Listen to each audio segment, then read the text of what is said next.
much fun. I have a feeling this is going to be a weekend we are never going to forget.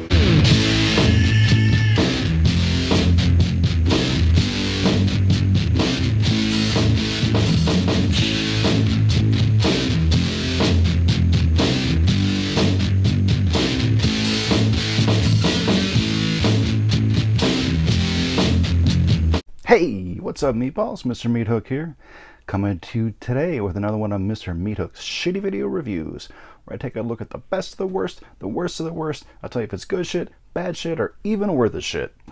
And today we're going to be talking about the 1988 classic shot on video film, Cannibal Campout, which is available on the Basement box set.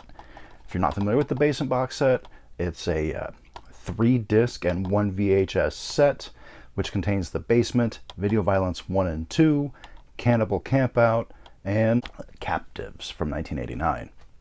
Cannibal Campout is, I would say it's one of the quintessential shot-on-video films. Like if you take your typical shot-on-video fan, ask them to name their top 10, it's probably going to be on there. I had not seen the movie in about 25 or so years. It's bad. I don't know how else to say it. Now don't get me wrong, I enjoyed it. When I say that a movie's bad, that doesn't mean that it's not watchable. That doesn't mean that it's not entertaining. It just means from a technical standpoint, it's not good. The acting in the movie ranges from bad to atrocious. One of the characters is really wooden. Almost everybody in this movie was only in this movie.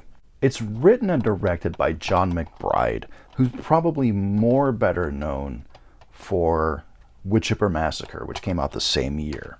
So in Cannibal Campout, 4 teenagers, they're either teenagers or young adults. I think they're supposed to be teenagers, just based on a couple of the things that they say.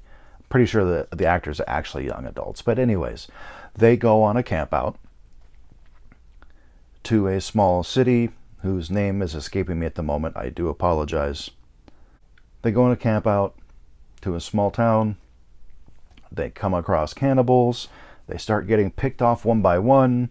And I'll just end it with, this isn't a tagline for the movie. This is just, I'm going to quote the Texas Chainsaw Massacre tagline and say, who will survive and what will be left of them? So as I said, I haven't seen this in 25 or so years. I did enjoy it. The makeup effects are surprisingly quite good. It's pretty bloody. I mean, that's what as a horror fan that likes shot on video, that's what you're really expecting. It's what you're there for, is the blood and the gore effects, which typically can be pretty bad. This one, they were pretty decent.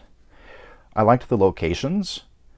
The teenagers were camping at a disgusting, filthy, abandoned house in the middle of the woods. So it was a cool location, but I don't know why anybody would want to camp there. That's gross. Think of the spiders and the scorpions and such. Okay, now I'm locating myself by saying scorpions. I know most of the country doesn't have those. Anyways, I will say, as a criticism, I think the movie is way too long. It pushes nearly 90 minutes, and it probably could have been about an hour. Also, the music tends to be too loud, while the dialogue is not loud enough, especially when there is music playing. And then as a final critique, I think the tracking shots where they're like, say characters are sneaking up on other characters, or they're establishing shots, whatever, I think they're way too long. That's part of what drags the runtime on, and I think the movie would have been a lot tighter if it was like 60 to 65, maybe 70 minutes, rather than pushing 90. But I did enjoy the movie. I'm never going to say that I didn't. I do recommend it. The Basement box set, however, is very expensive. It runs typically $60 to $100. So, but it's still going to be cheaper than the VHS. The VHS is going to, like a typical vintage VHS for Cannibal Campout, is going to push about $200. So, yeah. But if you can find it streaming somewhere legally, do not pirate. Don't be a fucking dick. But if you can find it streaming somewhere legally, check it out. It's a good time. But on my Dookie rating, with 0 being the absolute worst and 5 being the cream of the crap, I'm going to give Cannibal Campout a 3.5 Dookie rating. Again, I did enjoy it. It's got its flaws, but it's shot on video. Made for nearly nothing. I'm not being super critical. My biggest criticism is that it is too long. The rest is just whatever. That being said, I want you all to have a great day, be cool, be spoopy, and support independent horror. Deuces.